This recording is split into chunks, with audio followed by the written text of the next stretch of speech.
This episode of the WP Minute is brought to you by OmniSend. Do you sell stuff online? Then you need to meet OmniSend, the powerful yet refreshingly intuitive email and SMS tool that helps you make $73 for every dollar spent.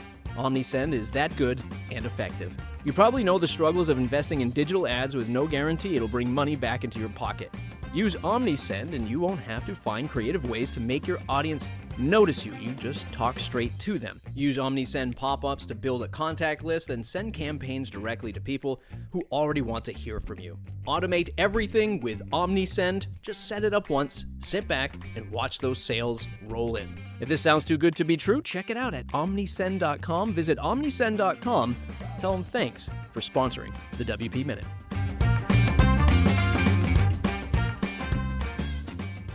Mario Peshev, welcome to the WP Minute. Hey, Matt. Thanks for having me. It's been a hot minute.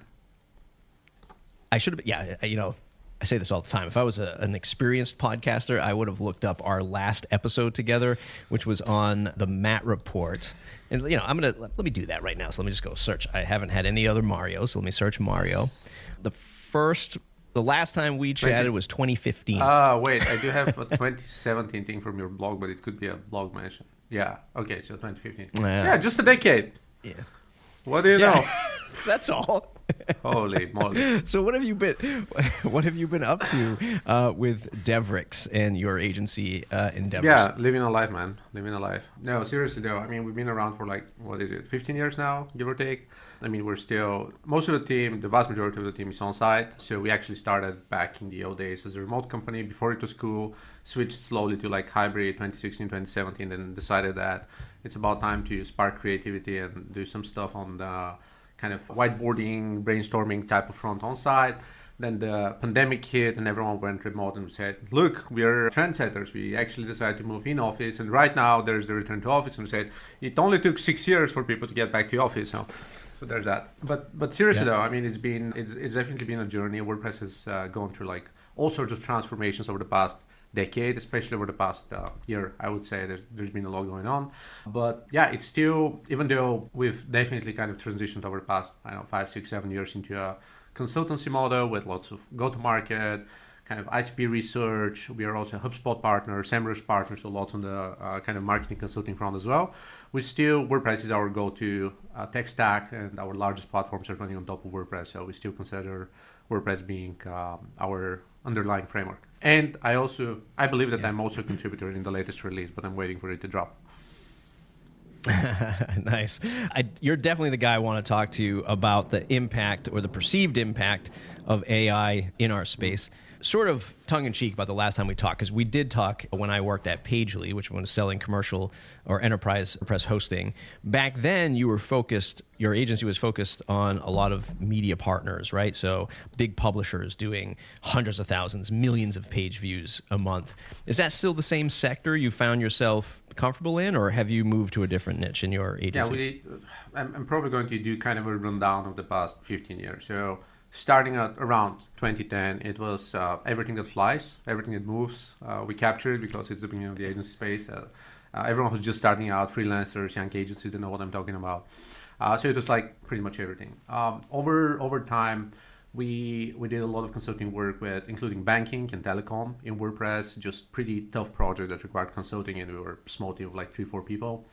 Then 2013, 2014, maybe, we were lucky to work on some of the largest WordPress-based software as a service applications, and we kind of pivoted into a space of building WordPress-based SaaS, including LMS and kind of marketing SaaS platforms with subscriptions and lifetime value and upsells and downsells, like the full shenanigans that you can now see on Go High Level or Sistema or some of the modern recent tools a decade later. Then 2016-ish, which is around the time that we spoke probably, is we landed a pretty strong strategic partnerships with an ad management provider. It was called RTK at the time. Then it was acquired by Rubicon, then Magnite, or the other way around, but went through a different acquisition. They had about 400 clients. We took a couple of them, and they were happy with the work, so we just kept adding more and more and more, and that's how publishing became a thing. In parallel, our other channels were all around B2B SaaS due to the other SaaS transition that we had the expertise on that.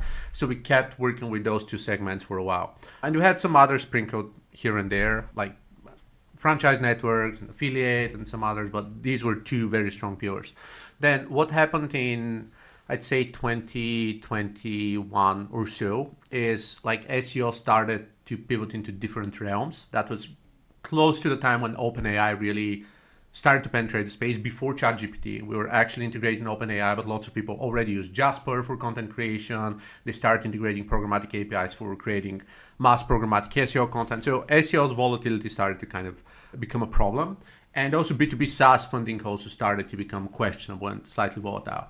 So in 2020, vast percentage of our clientele was hit pretty hard, mass layoffs, losing tons of revenue and all that. So we are still working with probably half of them. But in the meantime, other verticals and other trajectories and kind of categories started to pop up as well.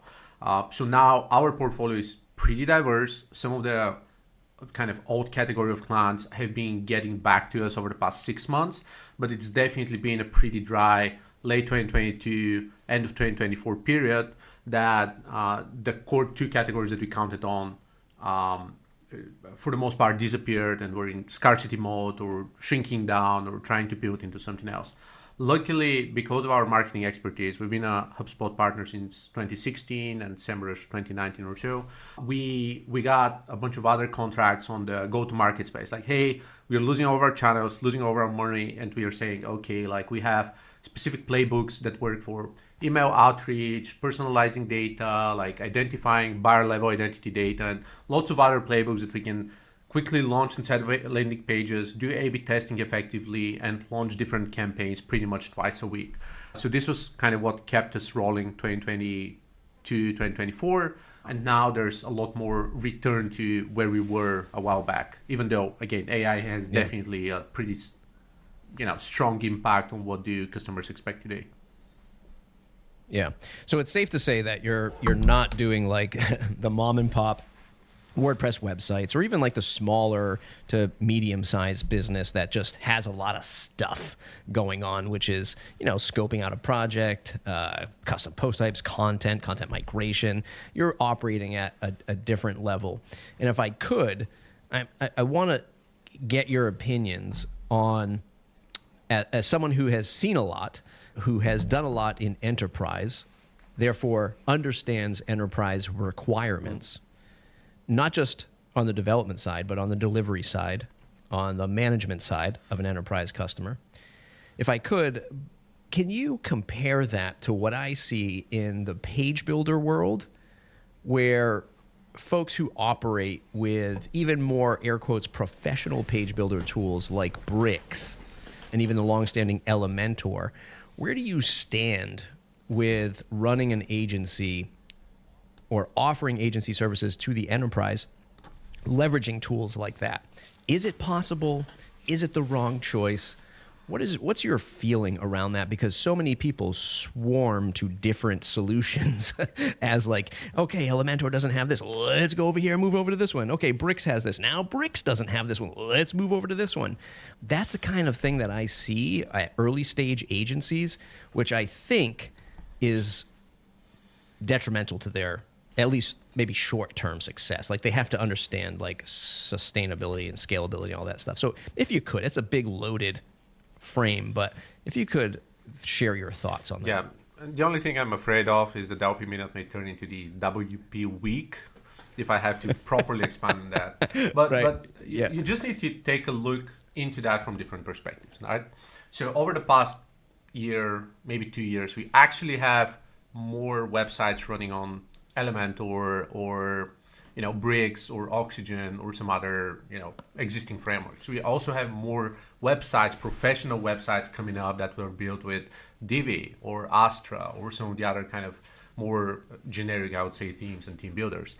I see that other agencies in the space, in the kind of other top 10 agencies, if I have to put it this way, are also using other teams, again, Astra or Ollie from Mike McAllister, which is also pretty common. My own website is with Ollie, by the way. So I see a lot more move into let's try to reuse what's there and kind of what exists in the market. So whether these make sense or not is contingent on several different factors. First, is the client willing to pay for a bespoke design nowadays and for a custom theme? Back in the day when money was kind of broadly available funding, zero interest policy and all that, it was more common to have, hey, it's totally fine to pay another 10, 20, 30 grand for bespoke design and a custom theme for like even small mid-sized site. It was common. Nowadays, it's more about, we need a feature set, we need a couple landing pages. We're actually fine doing that with Unbounce, Lead Pages, any of the other tools, or we also have HubSpot. We're fine to use HubSpot pages, but we need something like strong under hood, right? So it's less about design bespokeness and more about we need an underlying solution that's stable enough, not necessarily paying a small fortune to get it rolling. So we're just seeing a lot more of that coming up nowadays. Second thing is, what is your agency trying to deliver? If you want to solve all problems in the universe, you're not going to be experienced enough to be a number one professional in Elementor, in Oxygen, in Astra, Cadence, Genesis, like whatever you're using, right? You can't really spread yourself too thin. So if you like a framework, if you like a specific solution, there's enough market for that and you can be a professional, you can be an expert there. But if you try to spread yourself too thin, it won't be too different from building websites in PHP and in Ruby and in Python and in Java and in everything else.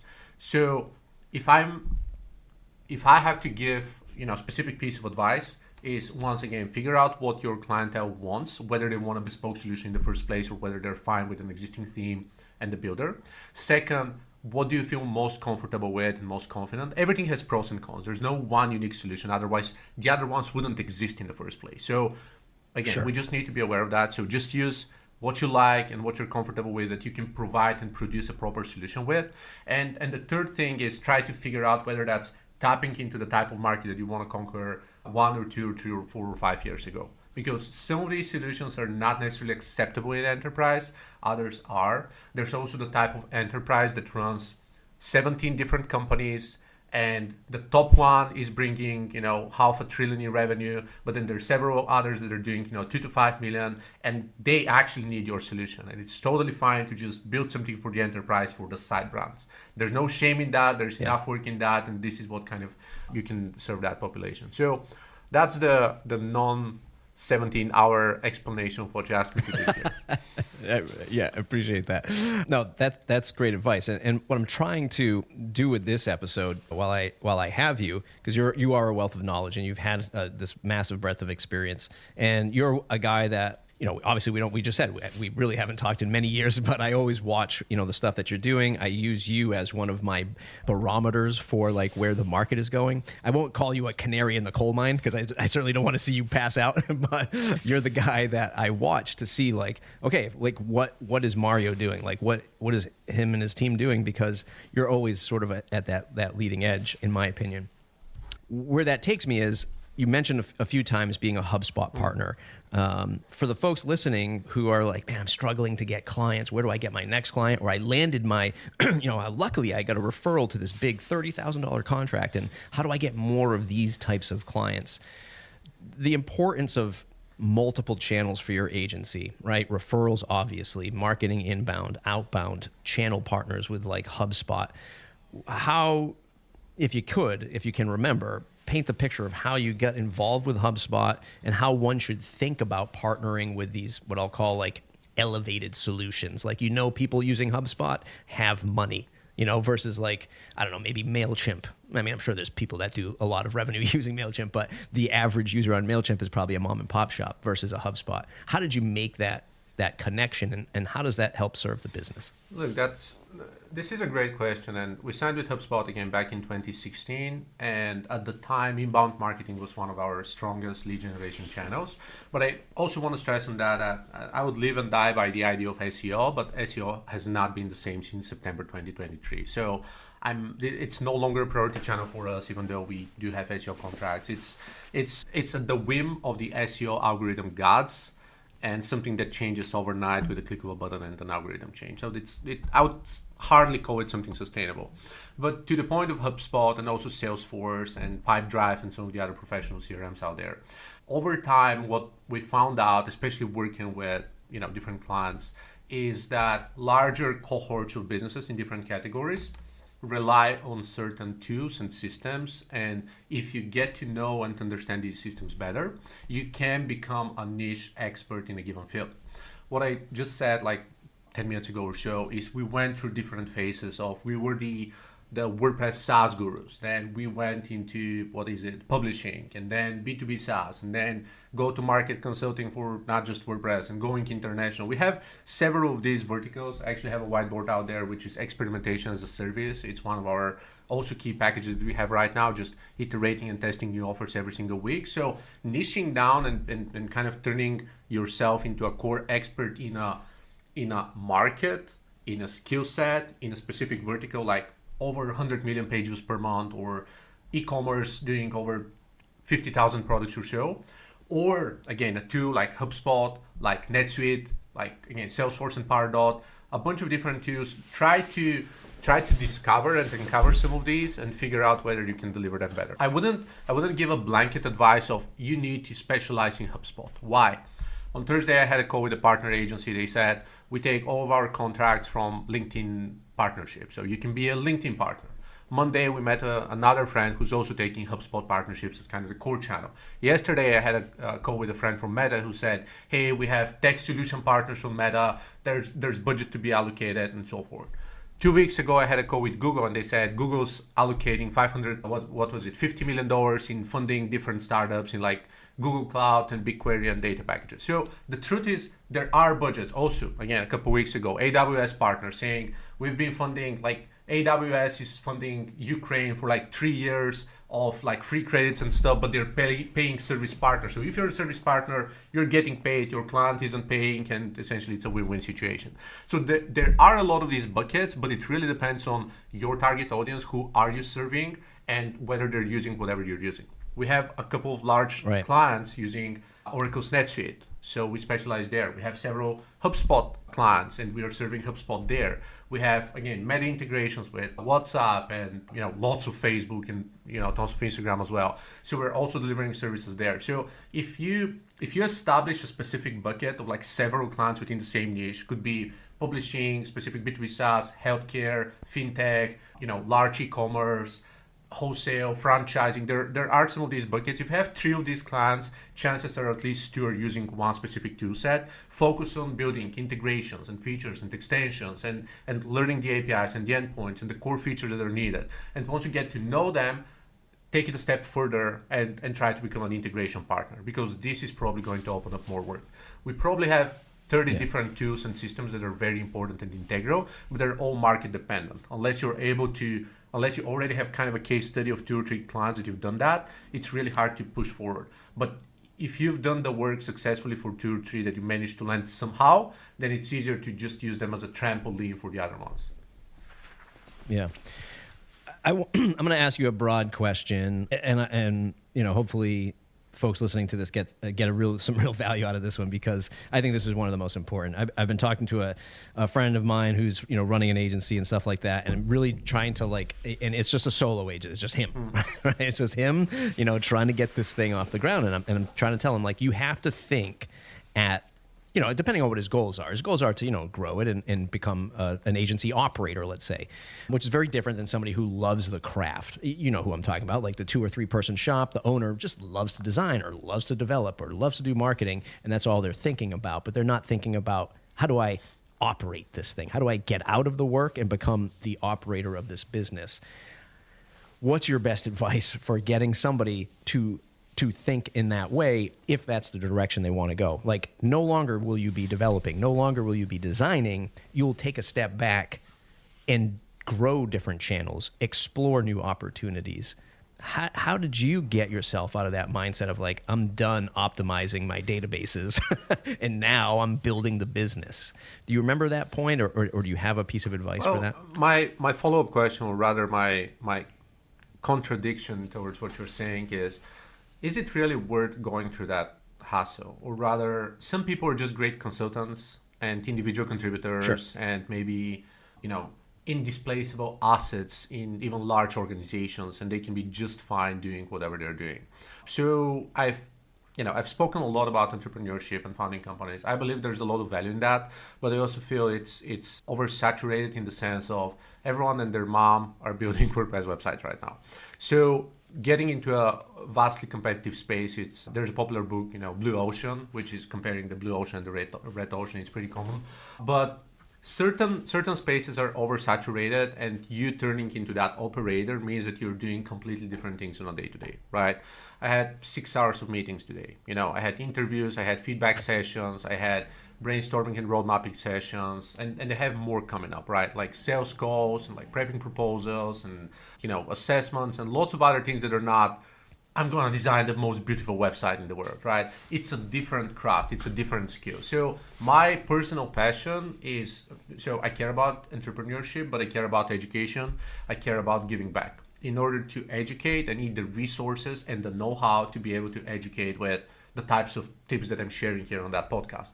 In order to give back, I need the resources of the entire company to allocate a portion of the profit and fund more causes and all of that. So my intrinsic motivation, my core values require capital. So I'm willing to sacrifice what I want to do, like write articles all day and, philosophize, YouTube for videos. example. So I'm willing to sacrifice that for the greater good, in a sense. That requires different type of work. But I know a lot of people, especially the 9-to-5 people who want their, pay time off or working from home or not really dealing with payroll or chasing, overdue invoices and all that stuff. People like that, for the most part, they shouldn't be entrepreneurs, and they may look for a kind of small acquisition, or maybe calling, Sayed or some of the other companies that are buying companies left and right and just getting assumed and making sure that payroll is guaranteed so they can focus on kind of what they do. So I just want to delineate it. So if you want to design for the next 20 years, don't focus on elevating as operator. If you want to operate, there are completely different skills related to sales, negotiations, finance, OPEX, adopting something like EOS or at least OKRs, managing teams, reviews, scorecards, one-on-ones, lots of other things that are almost 100% major. I think it was Paul Graham who had that essay for maker versus manager. These are two different roles. As an operator, you're going to be a manager, full stop. There's going to be very little making happening on your own, unless you're spending nights and weekends, which is, by the way, what I'm doing to engage in that initiative. But your core value, the highest KPIs, the highest return on your own investment is managing, educating, coaching, selling, negotiating, coming up and visualizing processes that you can repeat and, increase better yields and do PR and lots of other things that they're not making. So essentially decide on whether that's for you or not. And if it is, just step into the executive functions and roles that you need to be working on. And you definitely have to shift from making in the first place. Yeah. Yeah, that's a great answer, because it definitely frames, well, to simply put it, like the grass isn't always greener on the other side, right? And that's a lot of decision making that folks have to make. And yeah, I'm right there with you on that kind of critical thinking. On the last third of our episode here, I want to turn to the interior of WordPress and talk about the challenges. Of course, AI, and we'll get to that, but also the current temperature in the room, right? Automatic and Mullenweg versus WP Engine. Lots of folks, at least on my Twitter feed, are saying it's the end of days. Listen, I'm also concerned. There's a rumor that we might only do 2 major releases up until 2027, until this court thing is done. Whatever that means for open source WordPress. My particular opinion is, if that's a direction that we go, that means that maybe especially now that Automatic has clawed back their open source contributions, they'll take those resources and point that towards either .com or P cloud solution, whatever it is. They'll just basically, at the end of the day, make Automatic products better, which, by the way, I have no problem with at all.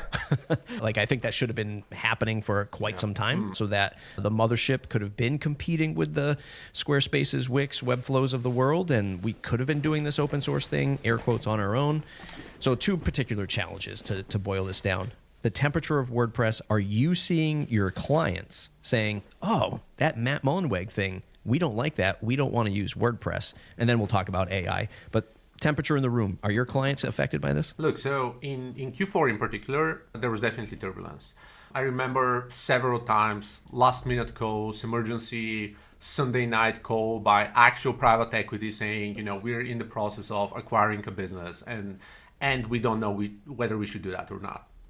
And it's like an hour and a half conversation on GPL, like, don't worry, you're not going to violate GPL, or like, you're not, like, there had been a lot of fear in that. We had prospects that pulled back and said, we're either going to pause that for the time being, or we're just going to pick Webflow or something else in the meantime, just because we don't want to deal with the drama. So saying that it didn't have effect on the space would be false. Whether it was a dramatic shift, I wouldn't say so, just because most of our clients and kind of most of the ecosystem, that at least kind of my broader circle, isn't paying too much attention on that. Of course, when it's something that bubbles up on Inc. magazine or TechCrunch or so, it reaches us. There's some disturbance in the force, right? And there's that fear of is WordPress imploding? Like whether we should dig into that, But it hasn't been too fractal. And right now in Q1 at least, we've almost seen no indications of people being bothered. They see it as, if they heard something, it was some drama happening in September and October, it's, the dust has settled and it's not really a problem per se. But for the most part, of course, different organizations, they have tech teams and they're kind of advocating internally like, hey guys, there's some stuff happening with WordPress. Maybe we shouldn't spend the next 6 months building a WordPress build. We don't know what's exactly going to happen. Let's consider keeping it static website, or let's just, again, use Webflow for another year and see what happens and all of that. So there's still impact out there. I definitely don't think it was wise for the community. I can understand where Mullenweg's coming from, even though I completely disagree with like tanking and dooming the entire freaking community, because when you're, what's the saying, post-economic, well, then you can't really relate to how people are making a living with WordPress. Like correct. If you live somewhere and you lose your monthly website, essentially you're out of work for that month, which isn't cool at all. So yeah, this drama seems to be having less of a reflection right now, but it's definitely not fully out of the woods yet. As to the updates to WordPress, honestly, I wouldn't care if WordPress isn't getting updated for 5 years. It's a stable framework with APIs and hooks, and a pretty resilient, even if it gets detached as backpress or whatever it was called back in the day. There's the core product, there are 50,000 extensions, there are several core teams that you can use, and you can build insanely powerful and stable products without having to deal with like the core development. And that's with all my due respect to the core contributors working on REST API and like everything else they're working on. It's great, it's really helpful, thank you for that. But the core product has been stable for like 6 to 8 to 10 years. There are very few gradual improvements out there if you don't account for Gutenberg, which I still believe is in its infancy, honestly. And all of that could have been built as a plugin just as it is right now. So yeah. I've been saying that, again, trying to keep this as concise and on point as possible. There's obviously a lot of noise. Like, there are people who don't want you to use WordPress at all anymore. There are people who don't want any kind of like, I don't know, good vibes is the only phrase I can come up with right now. Like, people don't want you to be nice to automaticians, which I think is ridiculous. People are talking about forks of WordPress, which fine, that's great, but show it to me like when you have it, and I'll take a look at it. But it's so hard to stop the machine that is open source WordPress being distributed by hundreds, if not thousands, of web hosting companies across the world, with so many people already invested in it. I've been saying that if we're sticking around, a vote for WordPress is a vote for Mullenweg at the same time. And that's just what we have to deal with. I've been trying to look at this as, listen, we need to take a step back from feeling like we ever had control over this. By the way, I never felt I had control over this, but I never had control over this. And you can still make a living with WordPress, until he pulls this is no longer GPL, no longer open source. Okay, we might have to scramble and figure things out. But in the meantime, even if you're not happy with the direction that it's going, you can still run a profitable agency or side hustle or freelance business leveraging this software. You just have to care less, I guess, about the direction. I don't know if that's just too crude of me to think in that fashion, but I say, listen, if we have Matt is WordPress as of now, and that's the vote. If we're sticking around, that's who we're sticking with. In other words, I'm done complaining about it, and I'm just going to ignore it, I guess. I don't know if that's the right thinking. That's how I think. What do you think? if I have to simplify it, like if something happens to WordPress, then there's the entire rest of the ecosystem that has to decide what happens afterwards. You said the hosts, they have been the biggest, advocate of WordPress. You go to a host, there's a one-click Spectaculous or Fantastic or whatever it is install WordPress, right? So it gets you a WordPress.org version that you download, and you still go to the admin and you can like add and install plugins. If you don't want, you can download them from the repo. So if WordPress isn't GPL anymore, it's going to get forked. If the WordPress.org repository stops working, I don't think that even Automatic would benefit from that one way or another. But if that happens, the way I see that is if I have a client coming up and asking for WordPress, I'm going to say, we have a better flavor of WordPress. It's still WordPress under hood, 100%. All of your WordPress plugins are going to work with that system, 100%. We can still use whatever theme you like on the planet, 100%, and we can still develop it for the next decade, right? So what I would say is 8 out of 10 times this is going to be sufficient and they won't ask further questions. So even though they will still come for WordPress because of 21 years of branding and tutorials and all that, even though they still want open source and like knowing that Yoast is going to work or like any of the other popular plugins like Gravity Forms or whatever they're using, as long as they get all of that, they're still going to be content if I tell them we have a flavor of WordPress that's just faster or is like more stable in our hosting. And I want to stress on that because I think it's not really talked about quite a lot. Like, even small business coming from a WordPress website, essentially they may have seen Elementor, their nephew has showed them Elementor, and they want to see that they have Elementor or whatever working, or Bricks or Oxygen or any of the other builders. So if you can provide them with the previous version of WordPress that was stable, they'd be fine with that. Do you think they're going to care about updates over the next 3 years? They want to make sure they don't get hacked. As soon as you provide that by other means, which is not ongoing updates, then you're totally safe. So it's a little bit more cynical. I definitely hope that there's going to be a resolution for that, but I think the lawsuit is in like 2026. So definitely nothing coming in the next like 18 months or something. Yeah. Okay, let's talk about the other thing that's going to end the world, AI, and like where you stand on that. Really interested to get your opinions on that. I want to start with the marketing side first before we talk about the development and how it might impact WordPress as a CMS in whole. I was talking to another agency owner the other day, respect him a lot, and he was saying like, man, this AI stuff, I can replace an entire marketing team with what I'm seeing, and I'm kind of like worried but excited also for the future. As inherently as a marketing person myself, who's always put my face and my voice out into the world, like I have some bias against that. Like I think humans will want to interact with other humans. Maybe some base level blogging stuff gets replaced, but how do you extract the human out of like human connections and emotions? I'm not too sure about that. So starting with marketing first, and particularly maybe for like your agency or maybe for your clients, where do you see AI impacting that over the next year? I'm not even asking you to predict 5 years, but go ahead if you like. So first up, I do have like an open role for account management here, but I have probably 3 open marketing roles here. So I just want to state that pretty clear. We use AI intensely, and we've been doing that for a while now. By the way, AI is a buzzword. When we are talking about AI, for the most part, people mean wrappers around ChatGPT or Claude or Gemini. First, on that front, we've been integrating OpenAI ever since 2020 for product descriptions for e-commerce and lots of other things before the ChatGPT was out there. We've been building machine learning since 2013. So we've been around the block for a while, and I'm actually looking for more marketing people right now. So marketing is far from that, and again, want to stress on that.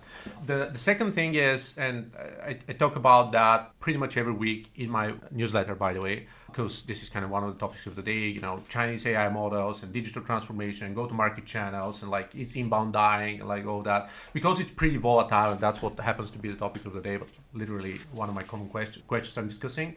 But to kind of sum it up, the problem with AI and marketing is that the marketing is spread across multiple channels, which is again SEO, paid ads, video content, like a few other channels, depending on what you use, like Reddit or whatever it is. And it's very, very easy to oversaturate these channels. Meaning that whenever you discover a video that's doing an AI avatar, or whenever you discover a channel that's building viral LinkedIn copy or X copy, it means that in 2 weeks, 50,000 people are going to use that. In 2 months, 500,000 people are going to use that. So your entire feed is going to be cluttered with that, and it's no longer going to be effective. And I can understand the use of AI for operational efficiency internally, right? Every company can upgrade its operational efficiency, use more tools for research, for building business plans, for wrapping up proposals, for summarizing emails. This one is here to stay. But when it comes to marketing, using raw marketing right now out there is more likely going to embarrass you than serve you good. If not, that's probably a problem for your existing team being not skilled enough, underpaid, outsourced to areas that don't really speak English well, that don't understand marketing, that don't understand your ICP. And if AI is doing better, then there's probably a downskilled problem with your team. But AI is not the solution. It's not solving your problems. It's something that gets sunset pretty quickly. It's something that gets recognized a mile away and is very far away from the quality that you want to have to actually do something. I can't use raw AI to write content, build landing pages, write my social posts or anything like that. Nothing that doesn't take a lot of editing or just patching things together. Even if I feed an agent with my own thoughts and my book and my blog, it requires a lot of work to actually make it work properly. I kid you not. So this one is vastly kind of overrated. And on the technical front, it's definitely a problem simply because the prototyping part is shortened quite a lot. So a while back, we discussed HubSpot as people with HubSpot have money and people with WordPress are more likely looking for something that's low in budget, right? So the reason is when you get 90% of your feature set with WordPress for free, getting the other 10% is really hard to justify price-wise. Really, really, really hard. When you pay 10 grand a year for HubSpot and then adding some bells and whistles, it makes more sense to pay for custom development and spend another 20, 30 grand on other things. But WordPress, this is kind of the gap. And right now what we have is someone building a prototype with Bot or Cursor or V0 or something else. And they say, look what I did in like 5 hours. So you just put it into WordPress. He's talking about me, ladies and gentlemen. He's talking about me. But yeah, but to give you an example, I actually have a video in my channel from last March or so, and I said, here's an ICP kind of proof of concept tool that I built here in an hour, right? So I'm breaking down how you do that with Cursor or something. And there's a prototype, there's a stupid one-pager that I can use myself. Then I assign it to my team and we start building that, and it took 5 months building that into an actual product. And it's not a skill issue. It's, look, we need proper login management. We need a proper database to store these. We need a cron job to pull the data every single week.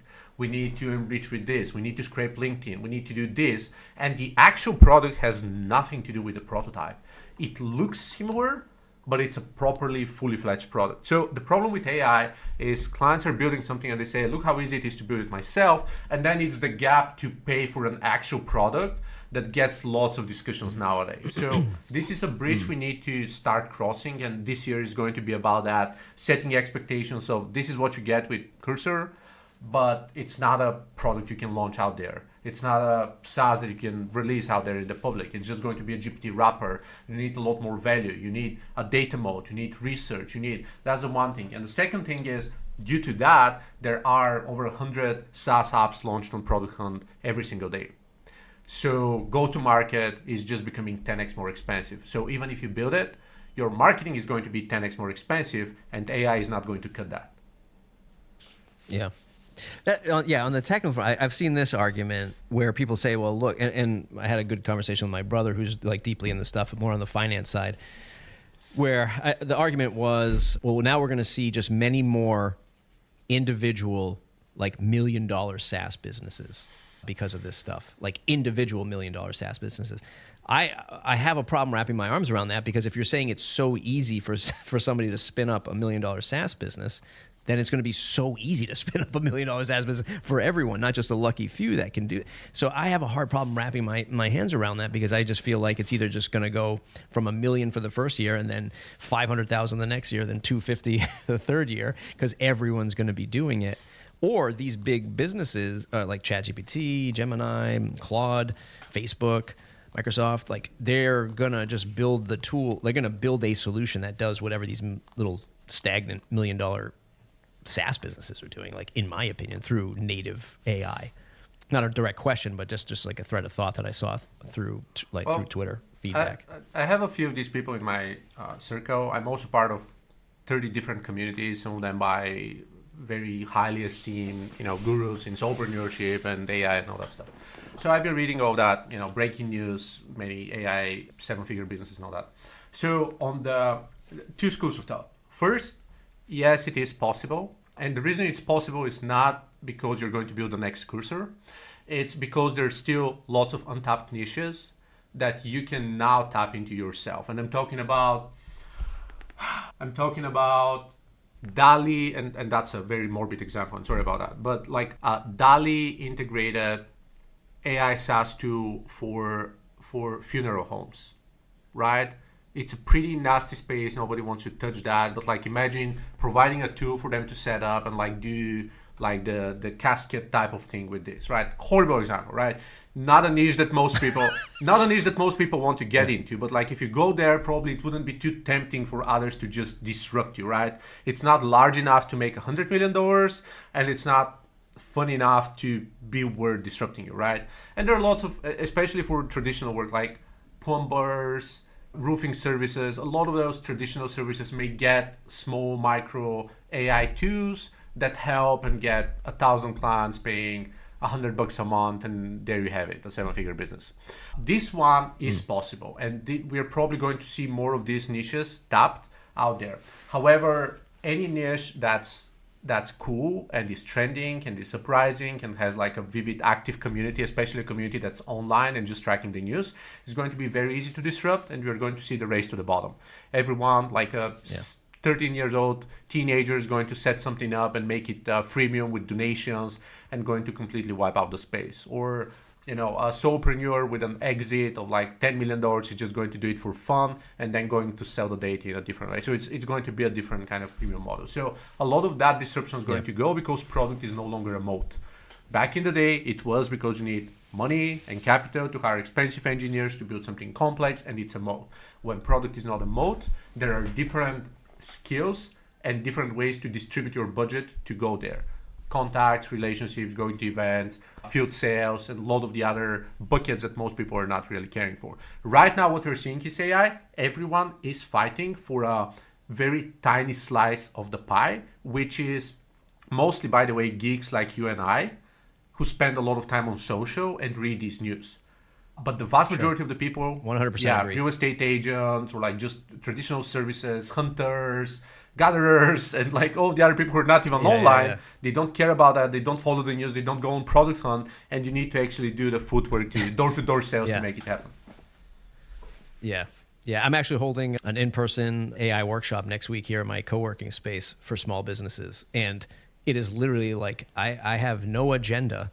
I'm not trying to sell them anything. I don't have an agency anymore. I just want to talk to small businesses and just see and hear. Have you heard about this stuff? Or am I just living in this bubble on my Twitter sphere? Like, is it really impacting you? Are you really thinking about it? Have you seen what it can do?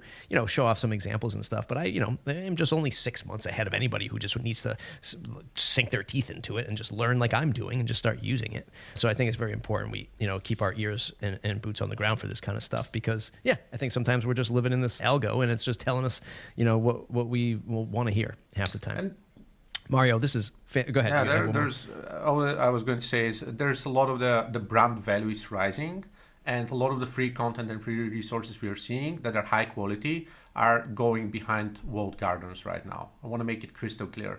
Almost all of my executive friends who are public online are pretty pissed with ChatGPT scraping their stuff or other people launching AI avatars with their content. So they move to Substacks, to paid Slack communities, to other places. I myself am kind of partially doing the same.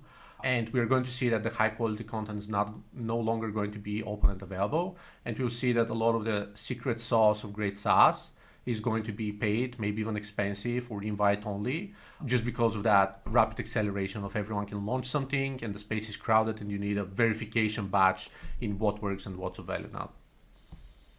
Yeah, that's actually a quick bonus round. Like, I think that was, I've been thinking about that too. Like, WordPress is a great platform to house all of your content, but we need to shut it off, right? Google stole from us. AI stole from Google. Yeah, so like we just keep getting stolen from. And I just want to say, like, let's put our content in something like WordPress. And that's why I still have this desire to see WordPress succeed, regardless of what's happening at leadership level. And I still think it's a great open source publishing platform. And I want to see that continue to have like a database. It's a database of our content. And we can grant access in and out. So anyway, Mario, this has been fantastic. I want to have you back at the end of the year so we can see what we're doing, because I always love talking to you. Devrix.com, Devrix.com, Devrix.com. You have a team picture there. The team is about 10 times larger than the last time I interviewed you. Check it out, Devrix.com. Where else do you want folks to go? You have a YouTube channel. I know you have your book. Where else can folks go to say thanks? Well, I know. My website is mariopeshev.com. It's pretty trivial. My first name, last name.com. And I'm hosting all my other stuff there. My newsletter is where I spend the most time nowadays. Honestly, it's weekly, and you can subscribe there from insidergrowthchat.com. But yeah, it happens to be the place where I can gather a lot of data and not rely on SEO distributing it or LinkedIn showing it up because of algorithm. Like if you sign up, you get it every single week, and I'm talking about most of what we discuss here. AI stuff, digital transformation, go-to-market channels, whether there's money in the B2B economy and all of that. So this is probably the best place to go to today. Thanks for listening to the WP Minute. This episode is brought to you by our amazing pillar sponsors, Pressable, OmniSend, Bluehost, and Kinsta. Without their support and the support from our WP Minute Slack members, this content wouldn't be possible. Thanks to our Foundation Plus sponsors, Hostinger, Big Scoots, Themile, Optimal, PatchStack, Weglot, Personalized WP, Deploy HQ, and WP World. Their recognition to help support independent WordPress media keeps the lights on. Want to support the WP Minute through sponsorship or joining our members-only Slack? Visit WPMinute.com/support.